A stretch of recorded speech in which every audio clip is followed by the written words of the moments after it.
Welcome, everyone. We are just showing some pictures from our trips this summer while we get ready to get started.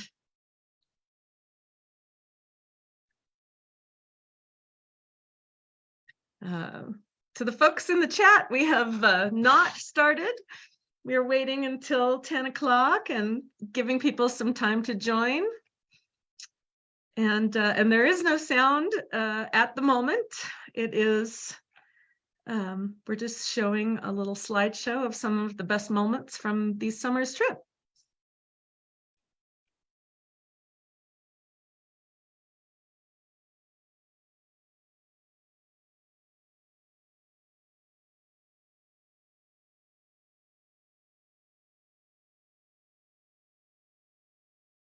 And we are right at 10 a.m., Les. Well, fantastic.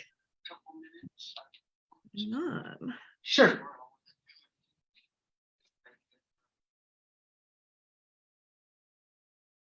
All right. Just a minute, everyone. Welcome. Thank you. Welcome to the Crow Canyon annual meeting. We are so grateful to have all of you join us today. We have a lot of great updates and videos and things to show you today, so welcome. As always, we begin with our land acknowledgement. The Crow Canyon Archaeological Center acknowledges the Pueblo, Ute, Paiute, Dene, and Hickory Apache people on whose traditional homelands our campus is and where we work and live. Our mission-related work would not be possible without Indigenous people in the past, present, and future, and we respectfully recognize and honor ancestral and descendant Indigenous communities for their contributions to all humankind. Crow Canyon is grateful to all Indigenous people, and we support the preservation and protection of cultural traditions, ancestral connections, and sacred lands. This is directly relevant to our mission in the world, which is to empower present and future generations by making the human past accessible and relevant through archaeological research, experiential education, and American Indian knowledge. Please check out our website. If you haven't lately, there's always some great new updates at crowcanyon.org. Wanted to begin also with a gratitude moment for our decades of partnership with Indigenous people. We have our first executive director, Sandy Thompson, pictured here with some of our first partners, and then a very old picture of our first Native American advisory group with Becky Hammond there on the right side, just a little bit younger than she is today. And then, of course, our board member, Dr. Joseph Swina, also the chair of our Native American Initiatives Committee.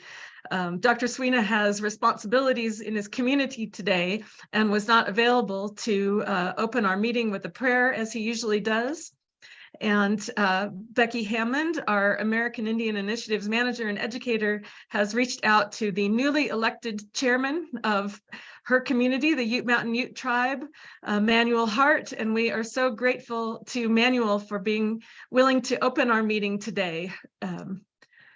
Becky, there you go. All right. Yeah. First of all, I just want to say thank you so much, Manuel, for your willingness to do our opening prayer, and congratulations on your re-election. And so I know you will do good things for us, for the Ute Mountain Ute Tribe. So thank you.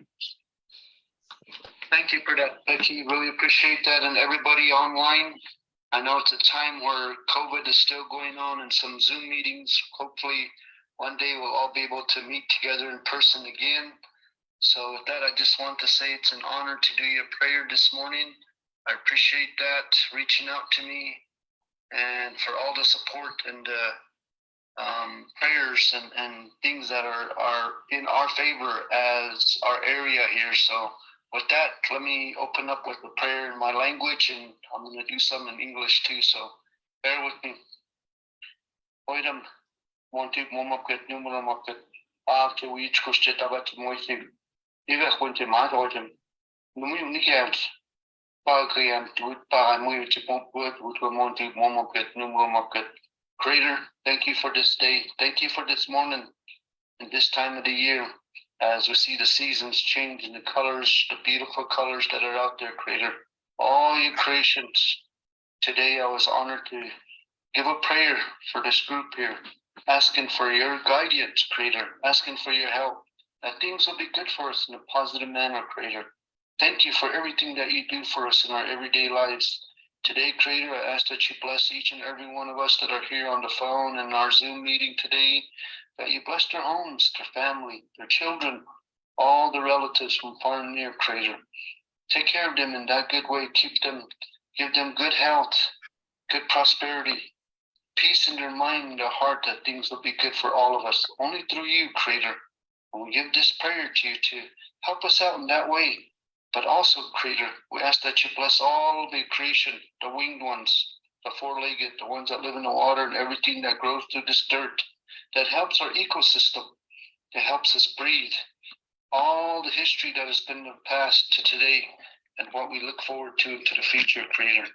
Only through you, Creator, all these things can come about. So I say this morning on behalf of this group here, that they asked me to pray for them in this way.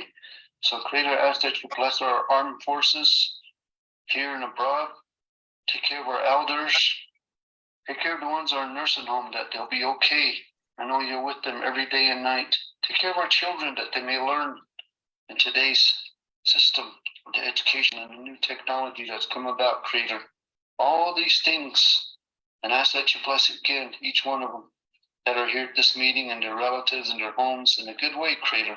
That things will be good for them as they feel good when they leave this meeting today, that they'll feel good in their heart and their mind, that we know that you're beside us every day and every night. I say these things, Creator, in your Son's name, to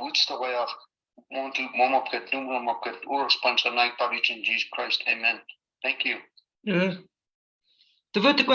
Thank you. I appreciate it, Manuel. Thank you, Chairman Hart.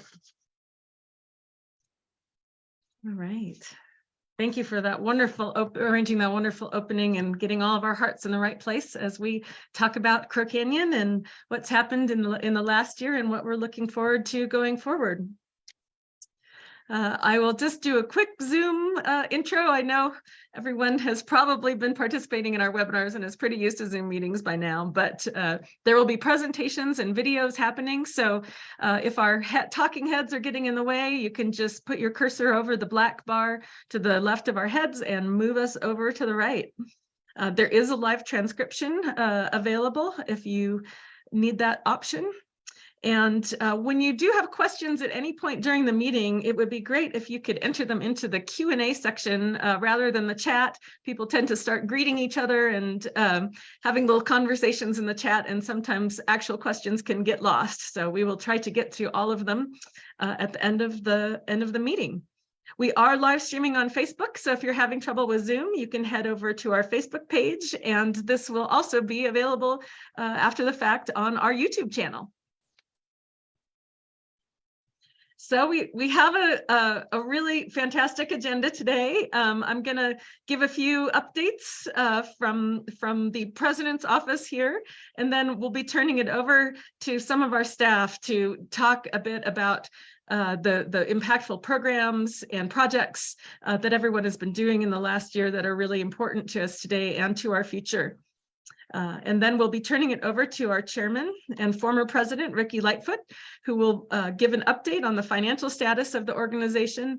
And then he also has a very special tribute to the executive vice president of our research institute and longtime Crow Canyon archaeologist and scholar, Mark Varian, who will be retiring at the end of this year. Then we'll go to some Q&A from anyone that has questions, and then we will close it out. So lots and lots of gratitude. We opened up with gratitude for our Indigenous leaders and partners, and I just have to take a moment. Hopefully everybody has seen our annual report that's both on the website and that went out in some mailings, and it's just astonishing the amount of financial support that everyone has given us during the pandemic years. We are just beyond grateful. It has allowed us to have no staff layoffs during this challenging time. Everyone has been productive and working on mission-related projects and programs, and we could not do this without you. With the change in the economic environment, we are almost entirely supported now by fundraising, by charitable giving, by endowments and grants. So that has been a big change in our funding model and our business model, and it's made possible because of all of you. Thank you. Thank you. So the most exciting thing that I have to announce for this year's annual meeting is what's going to happen next year. So we were founded in 1983, and 2023 next year marks 40 years of Crow Canyon's existence in the world. We are it's all a year out, but we have been doing a great deal of planning already. And we're going to have some different activities and programs and things available for our staff, for our supporters, for everyone who is a stakeholder in our mission at Crow Canyon. So I wanted to talk a little bit about what are our goals for our 40th anniversary year. We're going to be working on activities to really celebrate our archaeological and educational milestones over the past 40 years. It's really kind of astonishing to think about how long we have been doing our work here, and we have some folks that have been here for almost that entire time. We want to honor the role that our Native American partners and communities have played in our past and present and future. So we will be working with our partners to plan some events that will be oriented towards expressing our gratitude and hopefully bringing our partners to campus as well. We're going to take some time leading up to this year and in our discussions with our supporters and staff and board in the coming year to really reflect on the changes in archaeology and archaeological research and how it's changed over the last 40 years and why it continues to be part of our mission and relevant in today's world. We want to really reinforce our values and the work that we do here at Crow Canyon and show appreciation for all of the people, members of the public, students, lifelong learners who comprise our community of learners here. And we'll be putting a lot of thought into our vision for the next 40 years because we are a forever organization. We know that our mission is going to be relevant in perpetuity, and we are really excited to be reevaluating and making sure that our activities and work and education is relevant and impactful in the future, just as it has been for the last 40 years. So you will be hearing through the usual channels more of our activities and opportunities for you to become engaged with them.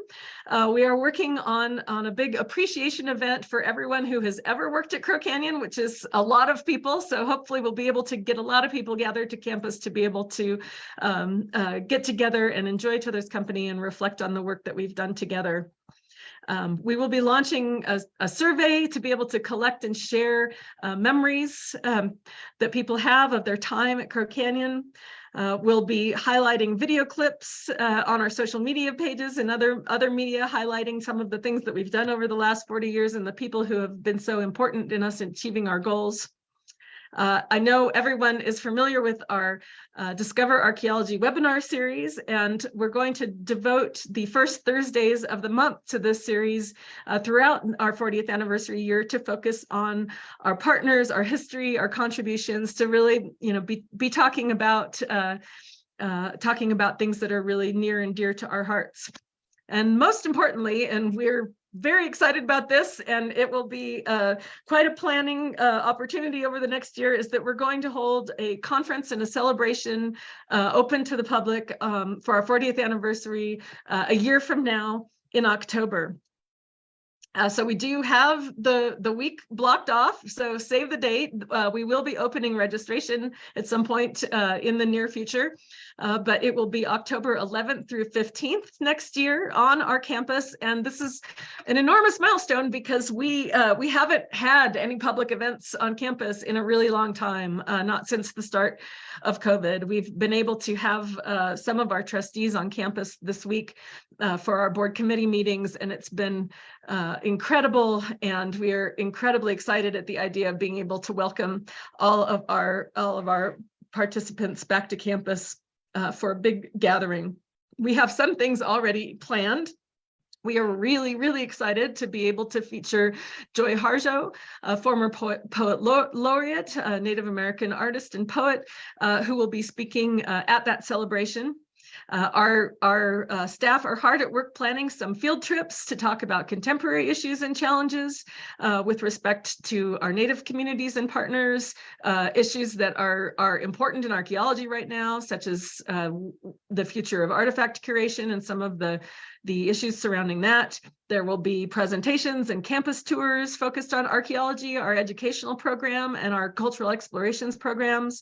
And we're working with our Native partners to bring in demonstrations of traditional skills and art, and also be working on having some discussions and conversations about the challenges that are relevant to our tribal partners today and what Crow Canyon can do to be helpful and useful to our partners now and in the future. So really, there will be a lot more information coming. Our staff is working on planning those events. I know we always get questions about what will be available for us to participate in the coming year, and we are still navigating around some of the pandemic restrictions, but we have been able to bring people back this last year on some programs, and we are hoping to do much more. For the as we move into the rest of the meeting, there are kind of 3 areas of vision that we've been talking about as a staff that are influencing the decisions that we're making about our projects and programs. And some of our scholars are going to be talking to you about that today. The impact of our mission in the world, really understanding how we can make a difference in the world, is a huge area of our focus as we look at what projects and programs we'll be planning in the future. Another huge focus is the idea of creating mutual benefit for our Indigenous partners.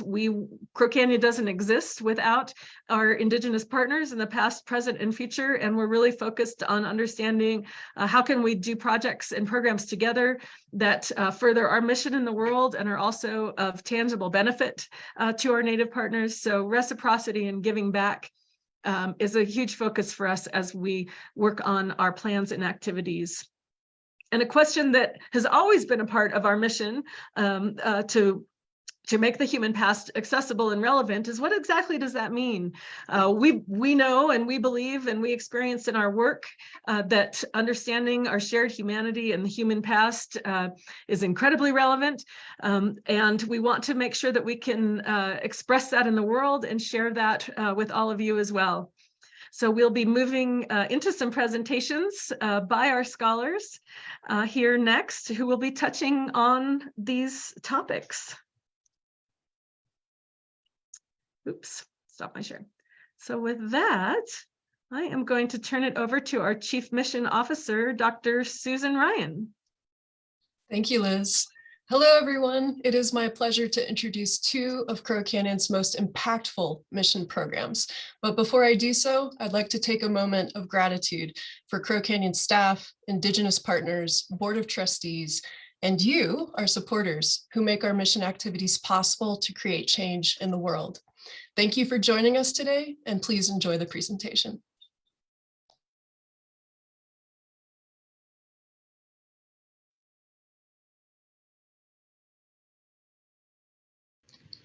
Thank you for joining us today. It is my pleasure to discuss Crow Canyon's mission impact by highlighting 2 very important programs. After receiving a grant from the National Endowment for the Humanities in 2021, Crow Canyon hosted an institute for K-12 educators from July 17th to 30th on the Crow Canyon campus. The NEH Institute highlighted the factors leading up to and following the migrations of ancestral Pueblo people from their homelands in Chaco Canyon to the Mesa Verde region during the 12th century. Utilizing a multivocal approach of Indigenous, traditional, and Western scientific knowledges, the goal of this program was to investigate human migrations as broad, socially complex processes to further educate teachers and subsequently their students on a topic that has been and will always remain relevant to humans in every society throughout the world in the past, present, and future. As education is a critical part of Crow Canyon's mission, we celebrate K-12 teachers as our heroes and rock stars for not only educating the next generation of community members and leaders, but for showing flexibility and resilience throughout the pandemic. Out of 76 applicants, we chose 23 to join the 2-week institute. On average, participants taught 161 students per year and had 13.4 years of experience. The majority of them teach high school, followed by middle and primary school, in a wide range of subjects including science, history, humanities, and geography. For 70% of them, this was their first time attending an NEH program. Our project team consisted of 5 Crow Canyon staff members, as well as Dr. Josie Chang Order, a former Crow Canyon educator and school programs manager from the History Colorado Center in Denver. One of the most impactful components of this program was the multivocal approach to understanding Indigenous cultures in the past and present. 3 prestigious scholars, Lyle Belenqua, Teresa Pasquale, and Rebecca Hammond, provided traditional cultural knowledge that vastly expanded our understanding of human migrations. Experiential, place-based learning is not complete without field trips to major ancestral community centers. We traced their migration sequentially from the southern, middle, and northern San Juan regions by beginning our journey at Chaco Canyon, then moving to Salmon Pueblo, Aztec National Monument, and Lowry Pueblo in the northern San Juan region. Discussions of push-pull factors that influence migration events, their timing, and the effects of coalescence and depopulation were had at each location. Back on Crow Canyon's campus, teachers experienced STEM-related activities within the discipline of archaeology, including data collection in the laboratory. They also collected data from the Haney site as part of the Northern Chaco Outliers project. And they learned firsthand the history and physics of atlatls, providing stimulating hands-on content that they can use to engage their students. Coming to campus, teachers had access to a distance learning platform that organized their schedules, assigned readings, and ample resources, including lesson plans, videos of Indigenous scholars, story maps, and links to various resources. The platform was used to upload their final curricula projects and will serve as a valuable resource to teachers throughout the school year as they deliver lessons based off of their experiences within this institute. In order to reach a broader community of learners and to extend Crow Canyon's mission impact, teachers worked in groups to produce original lesson plans based on the Institute's themes. Lesson plan development is a way for teachers to share pedagogy, methods, resources, and to develop relationships that will support their professional growth for years to come. Here's one example of a lesson plan developed on maize, Pueblo identity, and movement that allows students to explore the relationships between corn and Pueblo culture. The group interviewed Indigenous scholars to bring first-hand cultural narratives into the classrooms. These curricula will be published on Crow Canyon's website so that teachers from across the nation will have access to these incredible resources for their classrooms. Post-program surveys were given to assess the impact of the Institute and to assess how it will affect teaching methods, content, and student learning outcomes. As Anna Arsick notes, hearing perspectives from Hopi, Acoma, and Ute representatives, archaeologists, and teachers helped me better understand and navigate ethical and social justice issues in my own work and life. Reflecting on the lectures and discussions we had at Crow Canyon make me feel more prepared and confident to use teaching techniques and subject matter that is culturally appropriate, scientifically accurate, up to date, and meets teachers' needs and expectations. In sum, offering experiential, relevant, place-based, multivocal learning opportunities for educators provides our rock stars and heroes with authentic experiences and resources so that they are better equipped to teach cultural competency, combat racism, and provide a more well-rounded understanding of the past to help problem-solve issues facing societies today. We move on to another program with incredible mission impact, the Crow Canyon College Field School. In 2020, we were awarded grant funding from the National Science Foundation Research Experiences for Undergraduate Sites program in the Social, Behavioral, and Economic Sciences Directorate. This award supports authentic archaeological research for 10 undergraduate students from underrepresented populations over the course of 7 weeks spanning 3 years, from 2021 to 2023. This is the 2022 cohort and next generation of professional archaeologists and scientists. Like our NEH Institute, one of the most impactful components of the College Field School is the multivocal approach to understanding Indigenous cultures in the past and present. 4 prestigious Native scholars and residents, Noah Collins, Moana Loma Onvayo, Kyle Kutzwatawa, and Dr. Justin Lund, provided traditional cultural knowledge that vastly expands our understanding of Indigenous approaches to collaborative research, mutually beneficial projects, trust building, and the co-creation of knowledge. Students actively engage in research alongside Crow Canyon's professional mentors and Indigenous scholars within the framework of the Northern Chaco Outliers Project. Students receive extensive preparation and STEM-based learning objectives, such as lab analyses, that are necessary for future success within the discipline.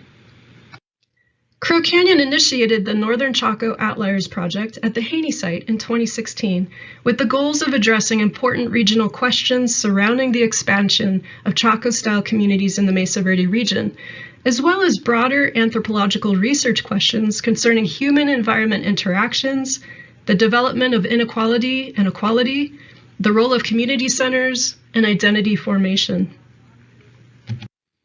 This program provides students with the necessary knowledge, skills, and abilities to secure future employment within archaeology and to pursue advanced degrees, emerging as the next generation of professionals, tribal historic preservation officers, educators, and leaders within the sciences.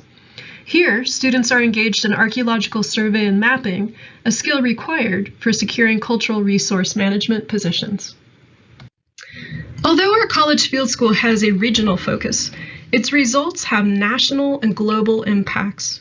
By engaging in scientific research focused on broader anthropological questions, REU students advance and share knowledge of the human past and contribute to cross-cultural and cross-disciplinary research surrounding human actions in the past, present, and future. Guided by Crow Canyon mentors and Indigenous scholars, students work in groups to produce original research that is presented on the final day of field school, as well as the PECOS conference and at various conferences and colloquiums hosted by their colleges and universities. Mission impact is evaluated for this program using pre- and post-program surveys. Students make incredible gains in understanding the research process, conducting authentic data collection, and preparing and interpreting data for professional audiences. As one student noted, "It made me think about my future career plans in much more depth and has influenced me to go to graduate school for archaeology and even potentially a PhD program." In sum, our College Field School provides students with the necessary knowledge, skills, and abilities to secure future employment within archaeology and to pursue advanced degrees, emerging as the next generation of ethical professionals. Students utilize inferences generated about past human behaviors to create a better understanding of the principles that govern culture change worldwide and to address issues relevant to today's societies, providing critical information to guide future policymaking. Thank you for joining us today and for your continued support of Crow Canyon's mission.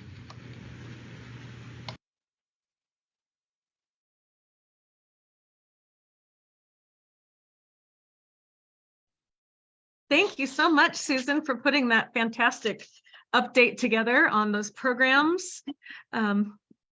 And I am very pleased to introduce for our next section our American Indian Initiatives Manager and longtime educator, Becky Hammond, who's going to talk a bit about the activities of our American Indian Initiatives group this year. Thank you so much, Becky. Thank you.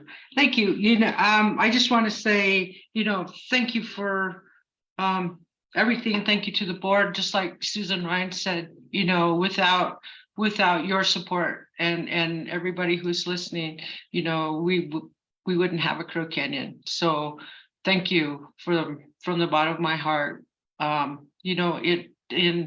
the American Indian Initiatives Department. You know, we're working as hard as we can. I say we because the person next to me sitting here. So this year, I think the most exciting thing was we had 2 interns, and Richie Sanaya was from Hopi, and we had Emerson McDaniel from Albuquerque, and you know, they had 2 quite different internships, and Richie, it was awesome because we actually got to help give him experience and about archaeology, and so he got to go out in the field. He one of his favorite things to learn about was the Pueblo Farming Project, and so he helped Paul and Mark with the Pueblo Farming Project. He got to go out in the field with Kellum and Steve and work down in the lab, and we also took a few field trips into different museums and stuff. So what I decided to do is we just do a couple of videos on the intern's experience, because Emerson's was a lot different, and they did a lot of research for us for AII. You know, one of my ideas is to really have an all native authored library, and Emerson helped with that a great deal. And people are sending me books, so if you decide you're going to send Becky a book, please do not send House of Raid, because I already have 3 copies now. So but I just, you know, without interns, you know, a lot. They did a whole lot, and I'm so appreciative and look forward to the next intern. So please enjoy.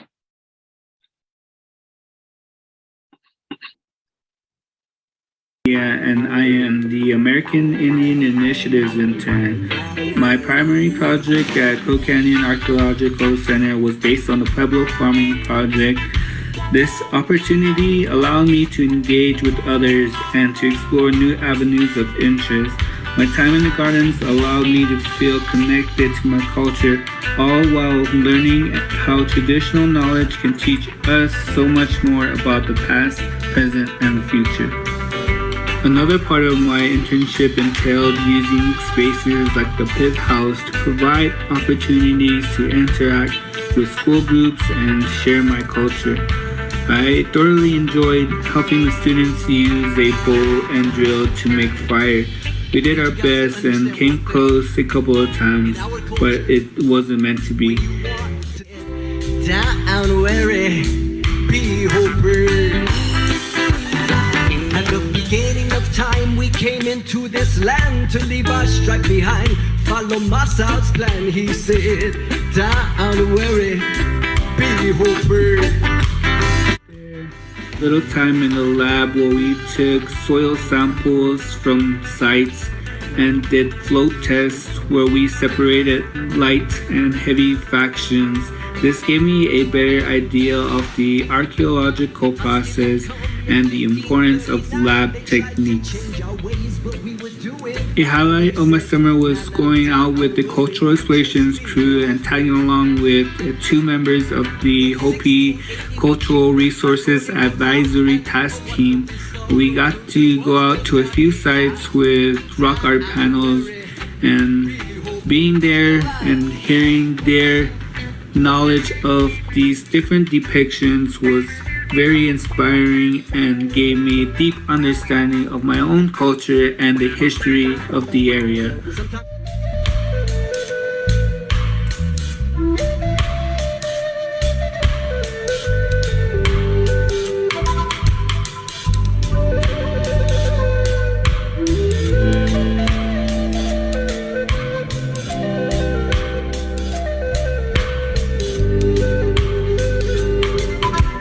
Got here. Hey Richie, how's it going? Going pretty good.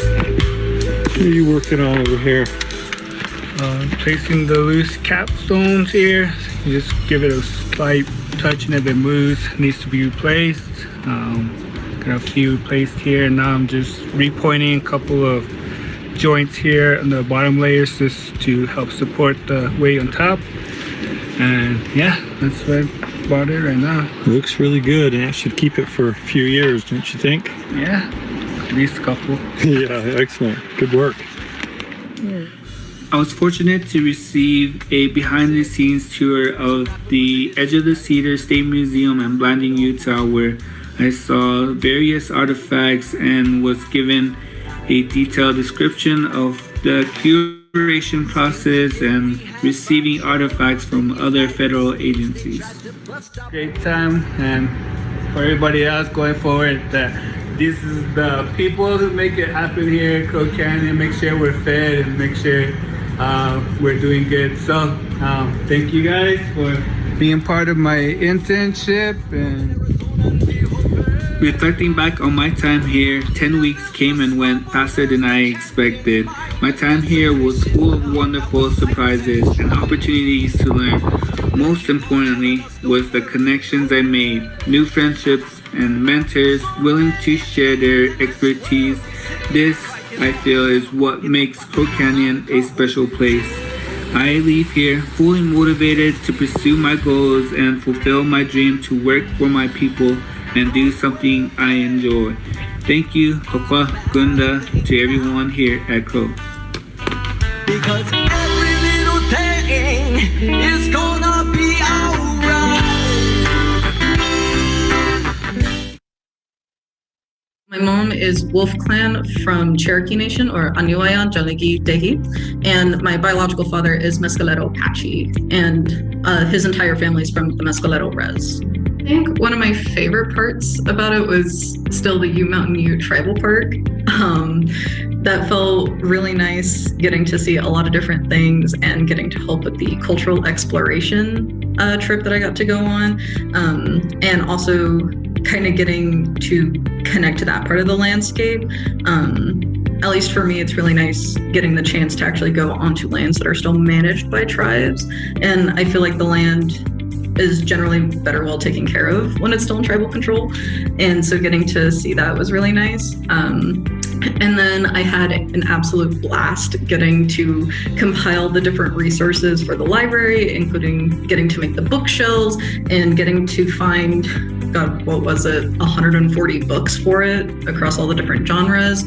I got to add some to my own reading list, including There, which I'm really excited about.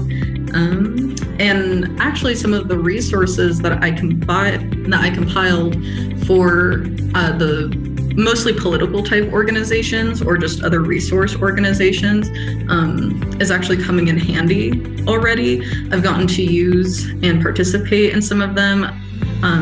I've gotten to donate to some of them, and I'm hoping I can actually volunteer with some of those organizations. So it's already kind of having an impact on my personal life, which is really nice. And I'm constantly telling stories from my time at Crow Canyon.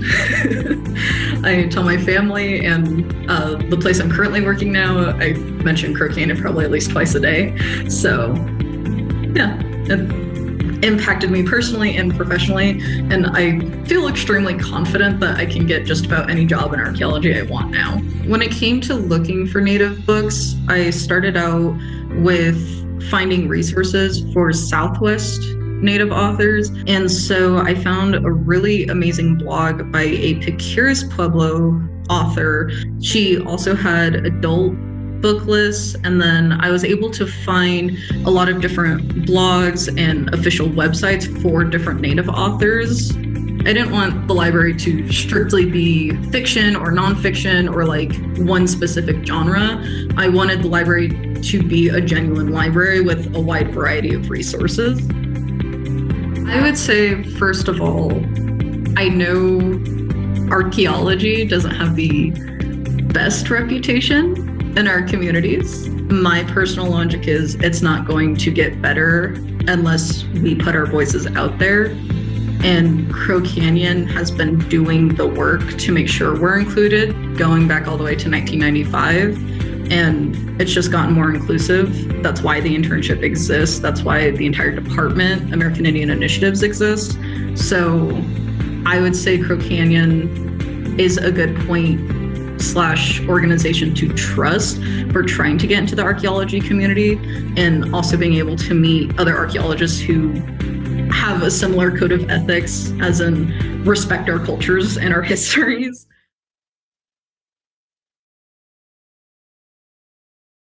That was awesome. So thank you all. Thank you so much, Becky and Richie and Emerson. They were just, they gave as much to us for sure as we gave to them. It was just amazing having them here. Thank you so much for being such a good mentor to them, Becky. All right, we are now moving into a presentation from our field director, archaeologist and scholar, Dr. Kellum Throgmorton, who's going to talk about making the past relevant and give us some updates about the Haney site. Absolutely. So take it away, Kellum. Thank you, Liz. Yeah, I think we're actually going to start off with a little quick video clip that highlights some of the most recent things from the Haney site. We've been working out there through the season. We had college field school students, we had NEH educators out there, we had a couple other small groups, high school students helping us, and it was very beneficial. We may not have moved a lot of dirt, but we did actually learn a lot about the site. So Taylor, I think, is going to spool up a quick little video we put together. One of the more significant discoveries of the season has been this: the wall of what we think is a large, oversized kiva that would have been associated with part of the West Great House.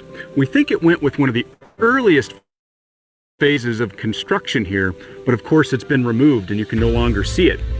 We discovered this structure because we had an old map that Claudia Haney had drawn in the mid-1980s that suggested there were rooms disappearing under the paint shop, it's over here to my left, and that there may have been some large subterranean structure right here. As we put the trench in, we caught part of the wall, and through the course of the season, we had our interns work on exposing as much of it as we could by hand, revealing that it was in fact a big arc. Now, when I used my high school geometry and put that to good work, it demonstrates that this thing might be up to 9 or 10 meters in diameter, which is quite an exceptional structure for the region. Is funded by the National Science Foundation, and one component of that program is that undergraduates undertake an independent research project. One group of undergraduates chose to conduct auger testing in the backyard of the current house that sits on the Haney site. They put a line of augers across the backyard in a nice even grid, and in the process, they discovered that most of the backyard seems to be full of fill that is consistent with buried pit structures. This has really changed our interpretations of how much is intact on the Haney site and where exactly structures that are no longer in existence might have been.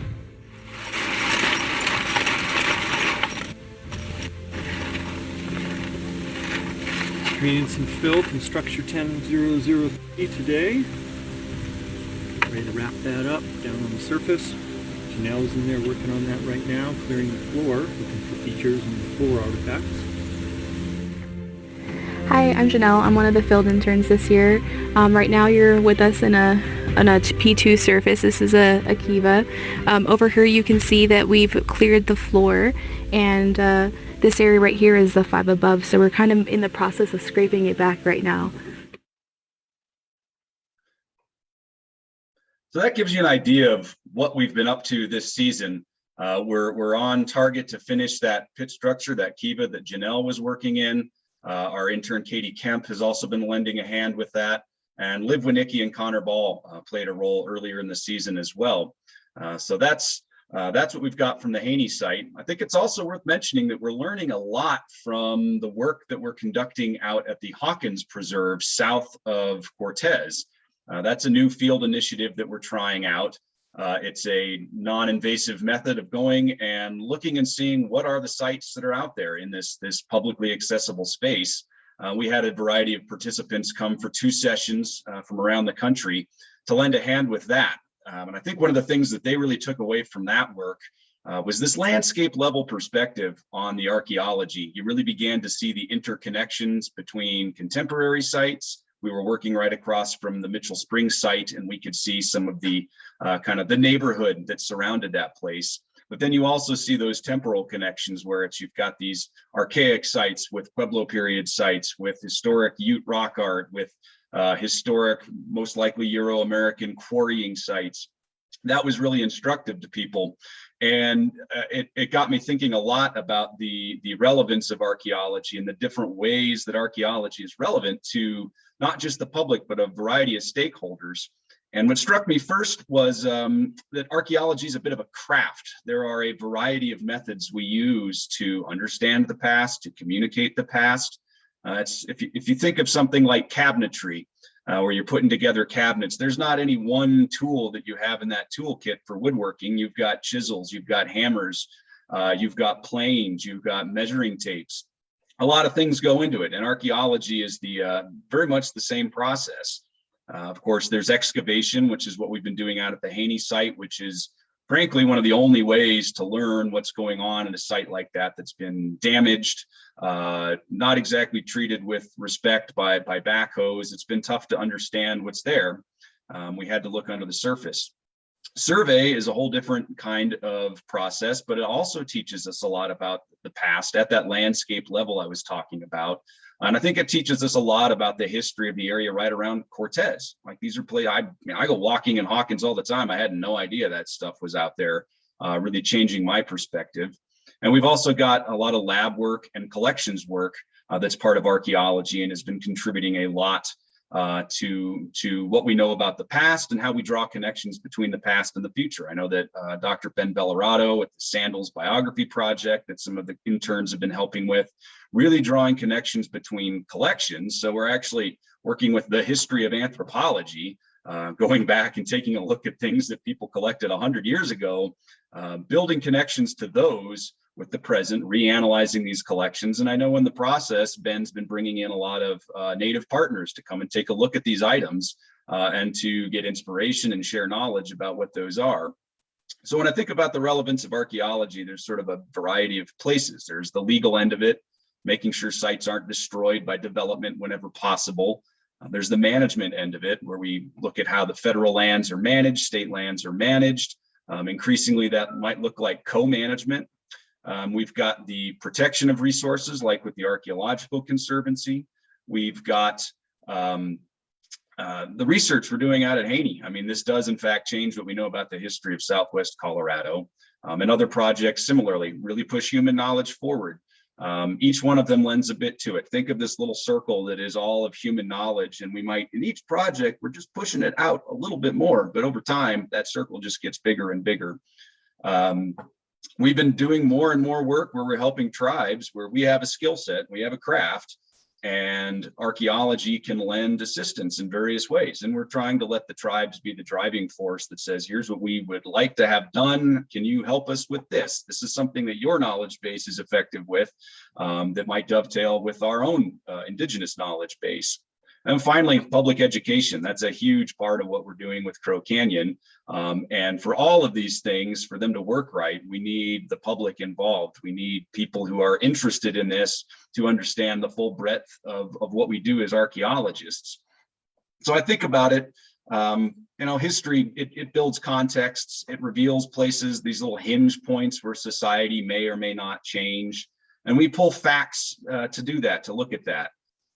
We see how hundreds and hundreds of years of people living on this landscape, both indigenous and Euro-American, have worked within the conditions that they've inherited from the past and the environmental conditions that they are living within, but also how they have the agency to enact change. We can look and critique these kinds of societies in the past and the present. What are the pros and cons of hierarchy? That's one of the questions we're asking out at Haney. How do different interventions into a society change those identities? With the Hawkins work, we can really see how sort of the native societies that were here at the moment that Euro-Americans were arriving, that's a huge transition, one of the most important things we can look at in Southwest Colorado. And it makes us think about the pros and cons of different kinds of archaeology. And it helps us look at change. I mean, social change is at the core of archaeology. And you see how people sought new ways of being, how they rejected some ways of doing things and adopted others. A lot of times in the Pueblo world, from what I've seen, that means moving to new places so that you can become new people. I mean, sometimes you really have to think about what is it going to be as we move into a future. And for me, as an archaeologist, it makes me question a lot of our practices, ideas, the taken for granted, and gives me the impulse to change and think about what I'm doing. We often come into a place like Montezuma County And the interest is changing a place. We want to make this place more like something we're familiar with. But what I've learned in my time working here in Southwest Colorado is that maybe sometimes we have to let the place change us. It's got this incredible history, this breadth of knowledge, that it would be a real mistake not to pay attention to. So thank you very much. I'm going to turn it back over to whoever is next. Actually, I'm not sure who that is. Thank you so much, Callum, for doing the fantastic video update and for those wonderful, heartfelt words. I think our landscape has changed many of us and maybe many of our supporters who keep coming back to work with us. So thank you so much. Without further ado, next up, we have our chairman of the board, Dr. Ricky Lightfoot. So Ricky, I will turn it over to you. All right, well, welcome everyone. Thanks for joining us today. I'm going to start with a presentation of our financial information for, this is primarily, let me see, sorry, I'm struggling a bit with my screens, but I think I can share my content here. Okay, so what you see there is a presentation of the 2021 financial statements. These are audited financials. And what I want to say is that this shows that the organization is in a very strong financial position. If you start looking at the chart on the left, you see that we have cash and cash equivalents of about $1.2 million, investments of a little more than $30 million, and then our real assets of property and equipment are about $1.7 million for a total assets of $33 million.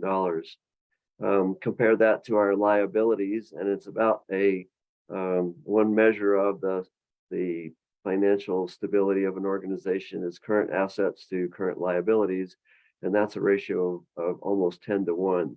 So that's a very strong position to be in. 1 to 1 is considered acceptable, but if you're 10 to 1, then we're over the top.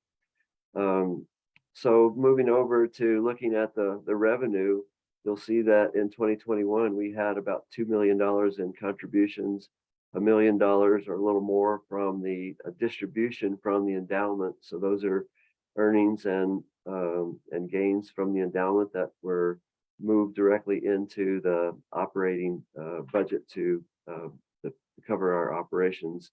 You'll also see on down the chart there's almost $1 million in the payroll protection program which helped us sustain our staff and operations through the pandemic. And then you look on down there, so that shows with that PPP funding, we had almost or around $4.7 million in revenue. And moving on down the page, you see about $3.5 million in expenses. So that gave us an operating surplus of about $1.2 million. So that's, I think the concern is always when you get that kind of funding, that $1 million worth of one-time funding that you're not going to get that again. You have to ask, are we going to be in a good position when we're not getting that funding? And I think that really shows that really helped us through and left us in a really strong cash position moving forward. But I wanted to just then address, I guess I should have gone into presentation mode. But for 2022, we're projecting that we are going to do fine without the PPP funding. Let's see if I can go here. So the fundraising we're projecting about 43% of our revenue from fundraising. Again, that's somewhat more than $1 million from the endowment. Distribution is a really important part of our ability to meet our operating needs. We're projecting grants of about 14% and program revenue about 8%. So I don't have numbers for 2022 because we like to present the audited numbers and not just the ones that are on our books. But as you might imagine, our investment portfolio is down. But what I would say is it's down. It's paper value. It's unrealized losses that show a loss. But we feel like we're in a really good asset balance. We have good financial managers, and we have a spending policy which basically smooths out these trends over time so that we're not having to make drastic cuts at times when the market's down. That we will eventually, our expenditures will be down, but the formula and the way it works helps us to sustain the distributions through the low periods and then make up for it during high periods by kind of deferring that downturn in our distributions. So I will leave the questions and answers to the end of the program, but I wanted to then move into the next part of the program, which is to talk about my dear friend Mark Varian, and I'm trying to figure out how to get back to that. My screen. What's that? Thank you. Yeah.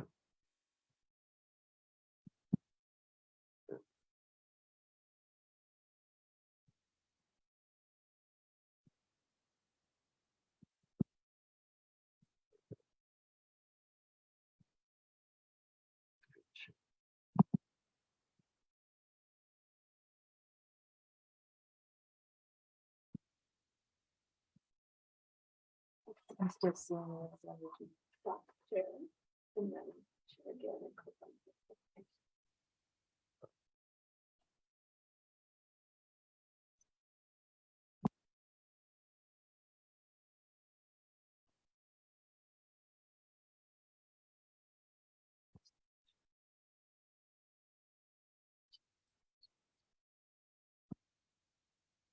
Okay, I'm sorry, I'm struggling with this. I'm getting some instruction on the side here.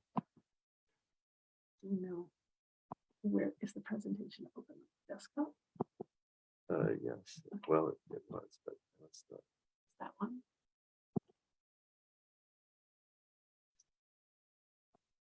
Oops.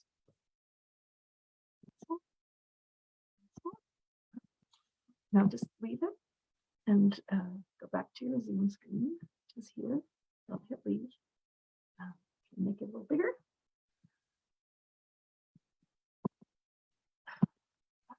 Now go down to share screen.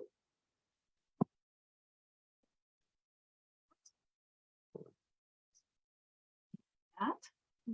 Share.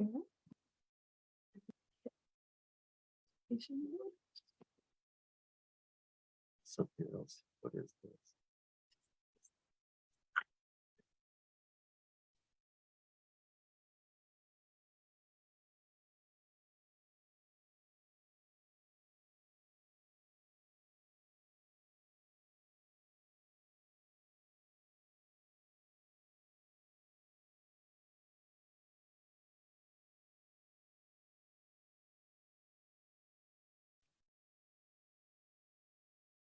Okay, so Scott, sorry for the technical malfunctions here. Changing from one share to another was taxing my Zoom abilities. So anyway, I want to start by talking about Mark Varian, who has served for more than 35 years at Crow Canyon. Mark and I have known each other since we were in college back in the 1970s, and we went a variety of ways after college, but ended up working together on the Dolores Archaeological project, which ended just about the time that Crow Canyon was starting up. And I came to Crow Canyon right away after the Dolores project, but Mark ended up doing some other jobs and ended up working at Zuni Pueblo. But I was able to recruit him to work at the Duckfoot site in 1987. This is a shot of Mark in the pit house at Duckfoot with a high school field school student in 1987. This was the site showing the room block excavations where we both worked. I think the ability to attract Mark to Crow Canyon was a number of factors. One was the fact that we had a new group of leaders, all of whom Mark either knew personally or had some awareness of, which included Bill Lipe as the research director, Sandy Thompson as the executive director, Stuart Strieber, who was widely known in archaeology, as the president, and Ray Duncan as the chair of the board, who was gave the organization a really strong financial strength and recruited a really strong board, a lot of them from Denver. In addition, I know that we were just finishing the construction of a brand new laboratory and office building. The building on the left here was the Gates building. And I think that was impressive to Mark, that we had made the commitment of building a state-of-the-art facility for teaching and conducting research. And that signaled to him that this was a really the kind of place that it would be worth spending some of his research career. I don't think he imagined it would be 35 or more years, but none of us think about our career that way, I don't think. After the Duckfoot project, Mark got involved with the Sand Canyon Locality project, which included excavations, survey. Under Bill's leadership, we launched an environmental archaeology program and a strategy to model past climates and agricultural productivity, which I'll talk a little bit more in a bit. But Mark was given the opportunity to design and direct a site testing program, which took advantage of the sites that were discovered in survey. From that, he selected 13 sites for test excavations. And this shows that the environmental archaeology program and the archaeological survey program were going on kind of concurrently with Mark's site testing program. So it was a really dynamic and exciting kind of a program during those years, with all these different scholars doing so many different activities at once. From the survey, we'd started the Sand Canyon Locality, as shown here in this map, and the two stars at the top of the screen or at the middle of the screen are the Sand Canyon Pueblo in blue and the Goodman Point Pueblo. And then the other smaller sites are ones that were identified in survey. And you could start to see the density of sites, that small sites that surrounded these large community centers that were the two community centers dated to the very late Pueblo III period, the late 1200s and early 1300s. The Mark designed the project to go out and sample these small sites, and he organized it around a random selection of grid squares. So we laid out a grid on the entire site, and then we divided that up into room block areas, midden areas, and pit structure areas, and then randomly selected squares. And that allowed the comparison between sites, because the way the samples were collected was very consistent. And it also allowed him to estimate the length of occupation based on the relative abundance of artifacts, as well as the dating of the sites from tree ring dates. Mark was always hands-on and out there in the trenches with people, teaching and working, and making sure that the project was a good learning experience and a fun experience for everybody who participated. Also, overlapping with his project, there was a project that was directed by Bill Lipe and the fieldwork directed by Donna Glowacki, which was the village mapping and testing project, which went out and located large sites. So we were taking on this project that involved the study of these late pueblos, these late communities in the Sand Canyon area, and the community testing and survey program expanded that view way beyond the Sand Canyon locality and covered most of southwestern Colorado. And within that study area, they identified 64 communities. Some of these were known and some were not, but they were all then studied, mapped, and tested. Not all tested, but they were studied and mapped. And we gained our knowledge of where all these sites were, what time they were occupied, the length of occupation, and it really helped us to expand our view to a much larger scope on the landscape. And Mark's used the data from his site testing program and the community centers projects to develop a dissertation that he conducted at Arizona State University. Then he revised that dissertation, and it was published by the University of Arizona Press as the book sedentism and mobility on a social landscape. His dissertation research really involved the expansion of our view and discussion and understanding, not just of sites and when they were occupied, but started to look at these, at the pattern of communities, the actual communities of people and how they related to each other and how they related to the landscape. So we looked at community residence patterns and how they changed through time. And what he found was that the communities themselves persisted for hundreds of years, even though the residents or the households within that changed over time, sometimes being clustered, sometimes being dispersed. But he also started moving into really making the case that residential mobility was not just driven by environmental factors like drought or resource depletion, that residential mobility was in large part a social activity that was negotiated in a socially defined landscape.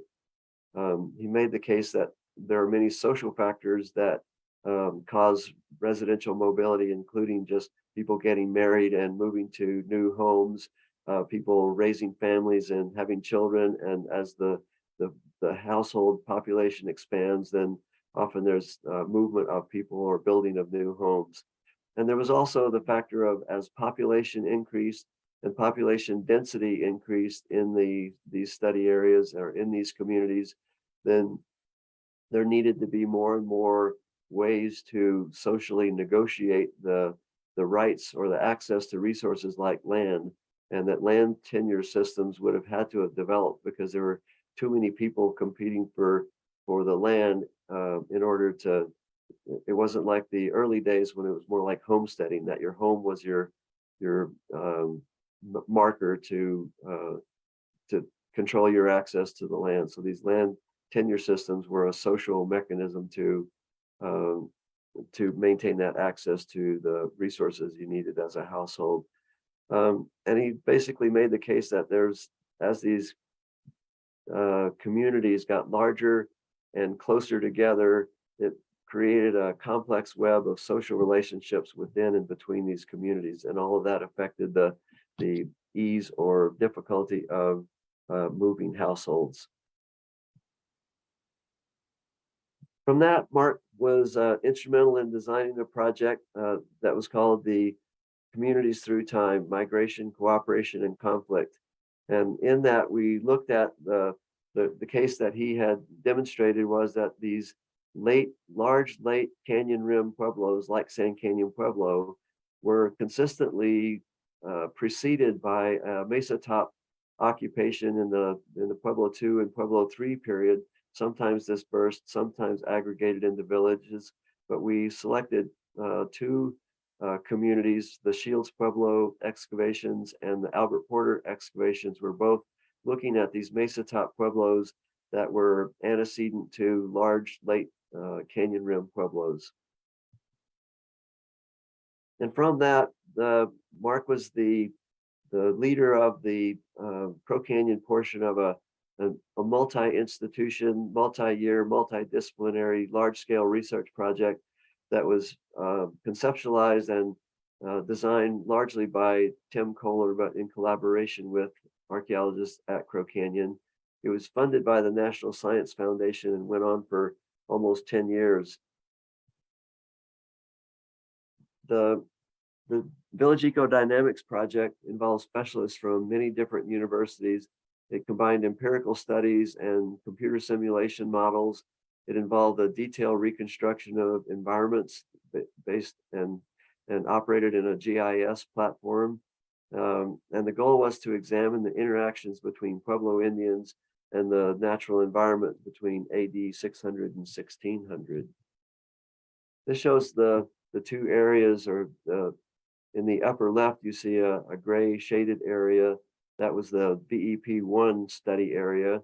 When that project was completed and the funding was used up, the BEP team kind of established itself and worked together to get a second National Science Foundation grant that expanded the study to include a much larger area of the southwestern Colorado, including all of Mesa Verde National Park and all of the Mesa Verde landform itself. So it just about doubled the size of the study area in southwest Colorado, and then established a second study area in the northern Rio Grande region, in which we looked at the same kind of factors and developed the same kind of landscape and site database that we had for southwestern Colorado. This shows the density of site in part based on the places where a survey had coverage had been established. But in these two study areas, we incorporated data and brought the data from 18,000 sites into our databases. 7,600 of those were habitation sites, 6,000 sites in the northern Rio Grande area, with 1,750 of those being habitation sites. Never before had all the sites from these geographic areas been pulled together and incorporated into one consistent database, so that all of them could be analyzed and compared and incorporated in these large scale, long time frame studies of the past. One of the really clear indications that came from that was just the basic population study. The blue line on the left shows the population of the Mesa Verde region, going up and down to some extent, but largely expanding over time from AD 600 to the late AD 1200s, with the population of the northern Rio Grande in red following you can see that the decline in population in the Mesa Verde region was matched by a nearly equivalent population growth in the northern Rio Grande. So we did a lot of research that relates to that as well, but that was one of the principal things that people had talked about, the northern Rio Grande being a potential area for migration from the Mesa Verde region, but there was much debate about whether or not that was true, and if so, how it had happened.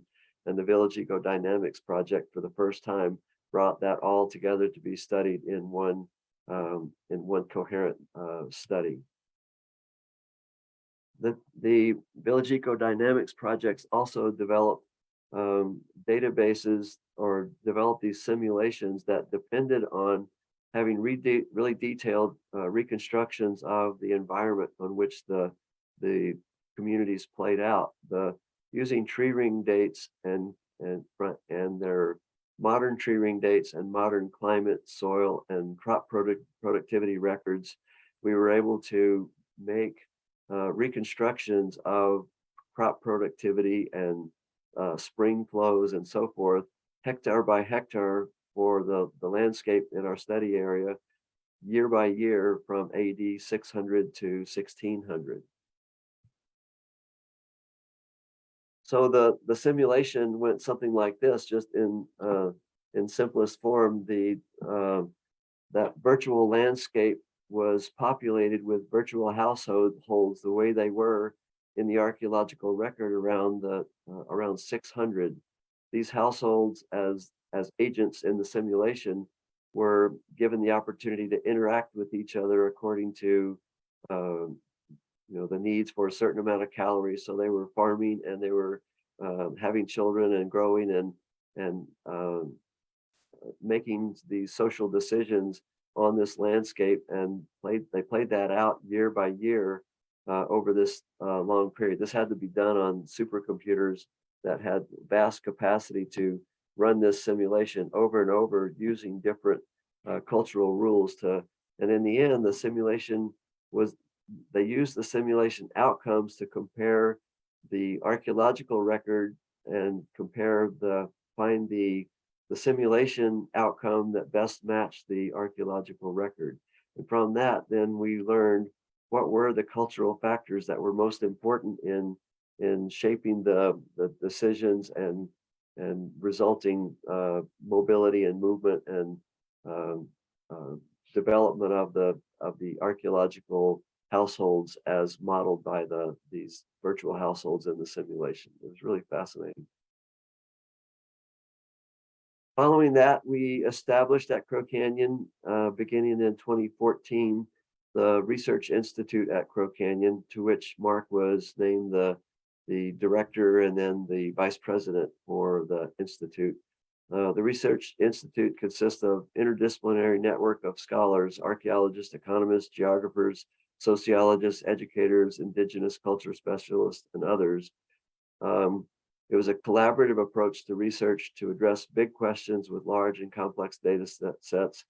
And it depended on having a core staff and programs at Crow Canyon being funded by Research Institute endowments.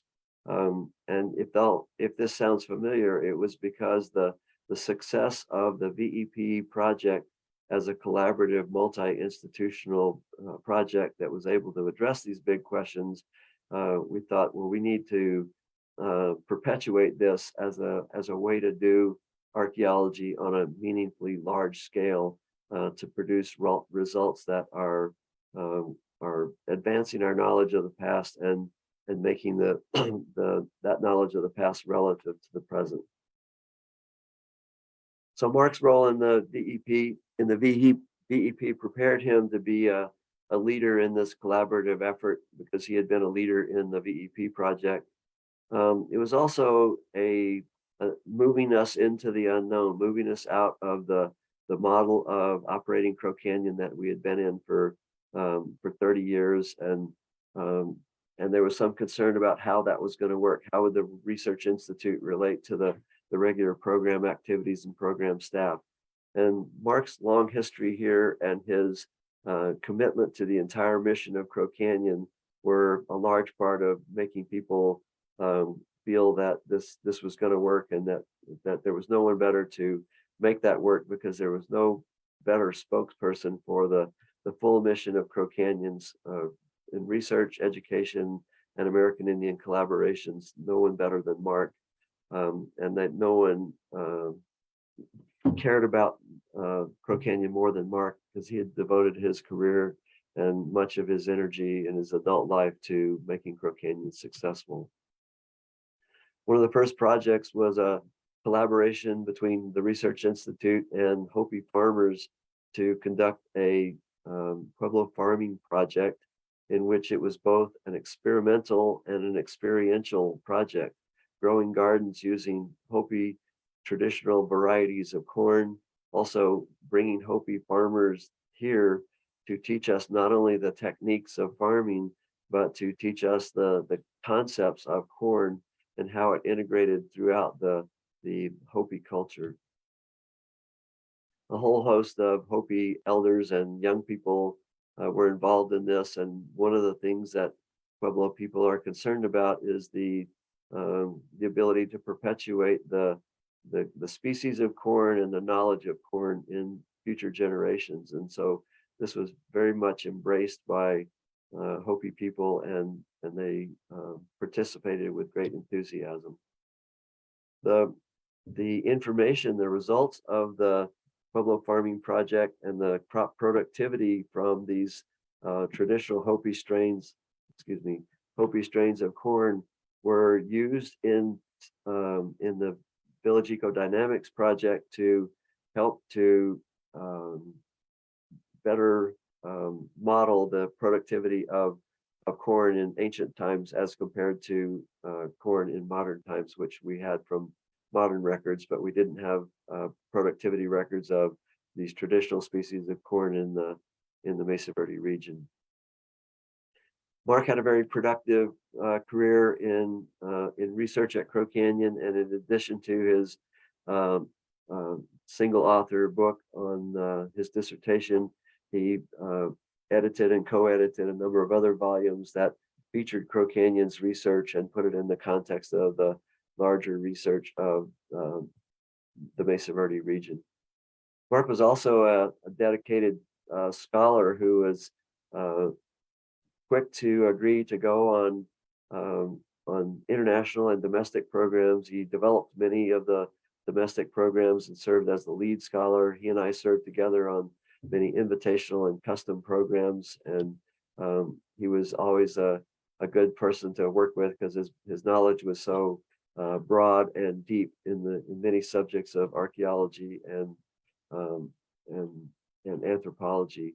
So these are just some examples of the kinds of programs that Mark developed working with archaeologists like John Ware and Zuni archaeologist Jerome Zuni, with Sandy Thompson, some early people in Crow Canyon, Tessie Naranjo, Phil Geib, and the list goes on.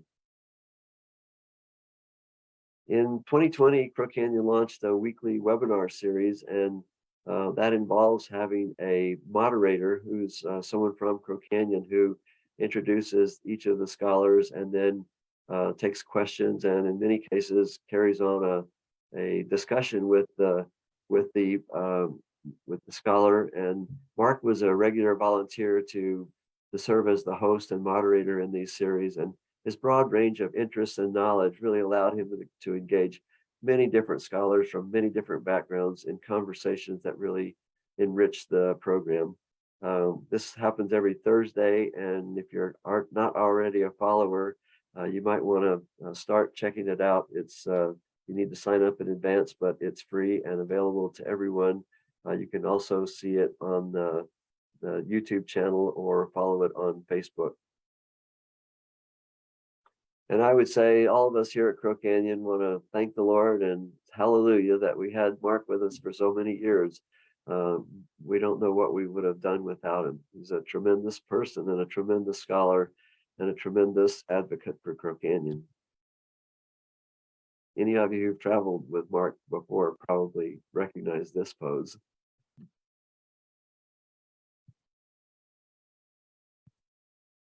And that's the end. And I turn it over to Liz to lead the question and answers. Thanks so much, Ricky. Thanks for that wonderful tribute and spectacular summary of Mark's work and contributions to Crow Canyon. And as I'm sure everyone knows, Mark has been an amazing mentor and supporter for all of us at Crow Canyon, some for many, many decades. So, well, thank you so much to everyone for joining our annual meeting. It doesn't look like we have any open questions at this time, but just want to let you know that you can always just drop an email to us. All of our emails are available on our website if you would like to reach out to anyone in particular, or to me, or to the organization as a whole. We are so grateful to all of you for all of your support and for joining in our annual meeting, which, if you missed parts of it, will be available on our YouTube channel along with the rest of our webinars. So thank you, thank you, thank you. We are so grateful that you are a part of our family. I hope you have a wonderful rest of your weekend and that we will see you in 2023.